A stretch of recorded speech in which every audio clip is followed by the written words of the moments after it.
5000 lira mesela. 5. Sen için. Sen için.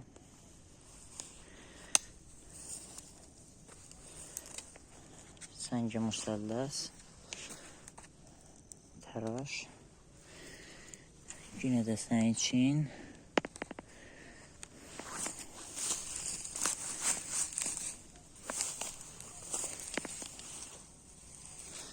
Bu daşın üst buraları taraş kimindir?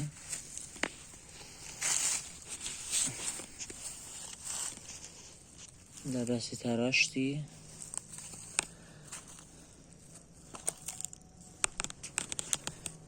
Bir yana da taraşdır. Elə burası da. Dibi laf ağalıdır. Burası da belə taraşdır. İndi bilmirəm təbiidir ya qeyri təbiidir. Bir şey burada vurud eləməyiblər bunun içine.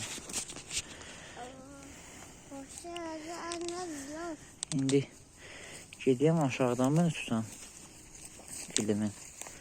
Bu ara kollən o cür sənin için yala bilməyəm bunlar nə cürdülər. Dastanı mənə də bilməyəm. Evet.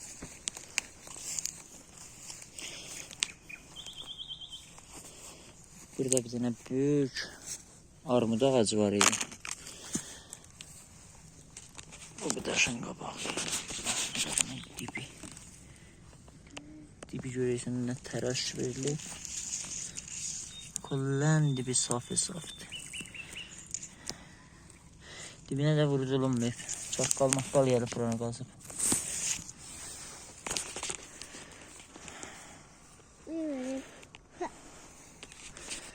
Burasında da bir tane sənin için vardı. Yəni döyür ta doğru sənin içindir.